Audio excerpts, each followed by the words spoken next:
Allah menyampaikan kepada kita di dalam ayat itu, ya ayyuhar rusulu kulu minat thayyibati wa'malu sholiha ini bima ta'maluna alim. Allah menyampaikan, wahai para rasul, makanlah yang baik dan halal dan kemudian beramal sholih. Sesungguhnya aku mengetahui apapun yang kalian kerjakan. Di situ kita mendapati bahwasanya yang dipanggil itu ya ayyuhar rusul, wahai para rasul. Berarti kemudian lebih tinggi dan lebih khusus daripada panggilan Allah kepada orang yang beriman. Karena yang dipanggil rasul. Berarti itu memang betul-betul amalan orang solih. Luar biasa istimewanya.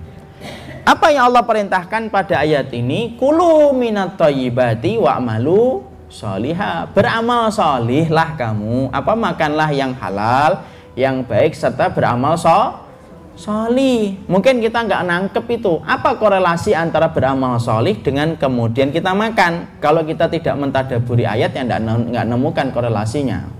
Yang makan Ustadz, amal solih, salah. Korelasinya kuat. Korelasinya itu apa? Sesungguhnya tidak akan pernah mampu diriku dan dirimu melakukan amal solih. Ana dan antum tidak akan pernah mampu melakukan amal solih sampai orang yang ingin istiqomah di dalam amal solih itu memperhatikan setiap suapan sebelum dia masukkan ke dalam perutnya dan lambungnya. Dia memastikan betul bahwasanya setiap makanan itu halal.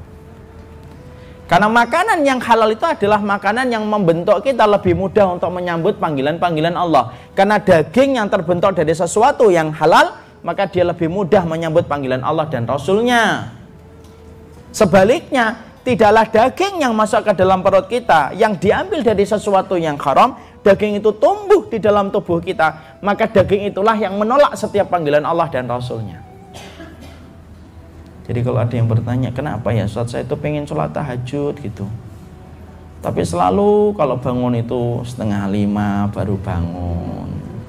4:30 masih mending Ustaz, biasanya 6:30 kan gitu. Yang ketawa ini yang malah curiga saya ini. Kenapa gitu?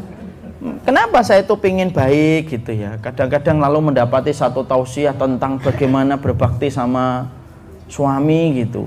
Paling 2 hari saya baik sama suami, lembut gitu. Setelah itu gitu lagi. Kenapa semua parade ketaatan dan ibadah yang kita inginkan itu selalu redup dan tidak pernah bertahan lama?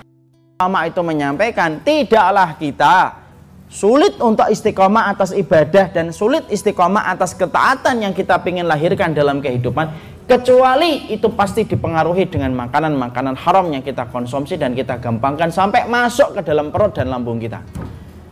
Padahal setiap makanan yang haram kalau sudah masuk ke dalam perut, maka seluruh syaraf ketaatan itu mati dan padam. Akhirnya susah dia melakukan ibadah.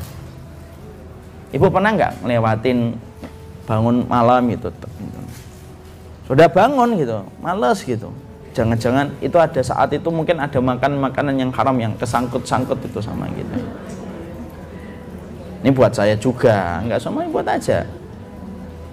Karena sesungguhnya disitulah kita ngerti, kalau ada orang yang ingin memperbaiki amal ibadahnya, maka perbaikilah cara dia untuk kemudian mendapatkan makanan, Ibu. Karena salah satu intinya sunnah itu 3. 1, jaga niat. 2, jaga dalil setiap kita beribadah. 3, intinya sunnah kata Imam Ibnu Rajab itu apa? Jaga makanan yang masuk ke dalam perut kita supaya kita memastikan makanan itu halal. Makanya maaf itu kalau ada orang kalau sudah ngaji lama kok meremehkan itu tentang masalah makanannya. Maka yang terjadi itu apa? Ngajinya banyak, referensinya banyak, ustadznya juga yang didatangi banyak, tapi akhirnya tidak pernah melahirkan kebaikan dalam hidupnya. Kenapa? Karena sesungguhnya sesuatu yang datang dari yang haram itu tidak pernah mengajak kita kepada petunjuk jalan surga. Makanya Ibu tahu, orang solih, rata-rata orang solih itu, kenapa mereka bertahan? Kenapa para nabinya Allah itu, kenapa para rasul itu, Masya Allah ya, mereka sampai kemudian istiqomah dalam setiap dakwah yang dibebankan Allah kepada mereka. Pernah Ibu dapati ada seorang rasul itu mutung, kemudian sedih, kemudian balik, kemudian ke rumah tidak mau dakwah gitu. Kok nggak dakwah, Bi? Iya lagi Males, nggak ada ibu.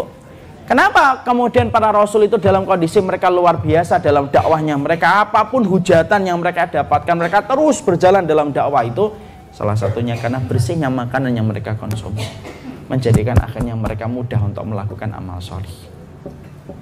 Makanya ibu dapatin ya, orang itu ibu kalau pengen nilai orang ini solih atau tidak solih, simple. Kalau dia hati-hati terhadap makanan, berarti dia ini orang solih. Makanya Nabi Sallallahu Alaihi Wasallam itu pernah, beliau itu Nabi Sallallahu Alaihi Wasallam itu pernah dalam satu ketika beliau lagi di rumah, tiba-tiba Hasan atau Husain saya lupa masuk ke dalam rumahnya beliau, kemudian ngambil itu, kemudian kurmanya kurma zakat, ngambil kurma zakat. Padahal kita tahu ya zakat itu boleh bagi umatnya Nabi, tapi tidak boleh bagi Rasul dan keturunannya. Hasan atau Husain ngambil kurma itu dimakan, padahal masih belia, masih kecil, belum balik, belum terkena beban dosa dan pahala.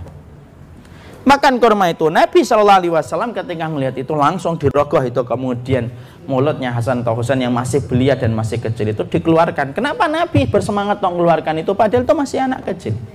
Para ulama menyampaikan karena Nabi tahu akibat yang ditimbulkan dari kurma itu kalau sudah masuk ke perut, akibat yang harus dibayar terlalu besar.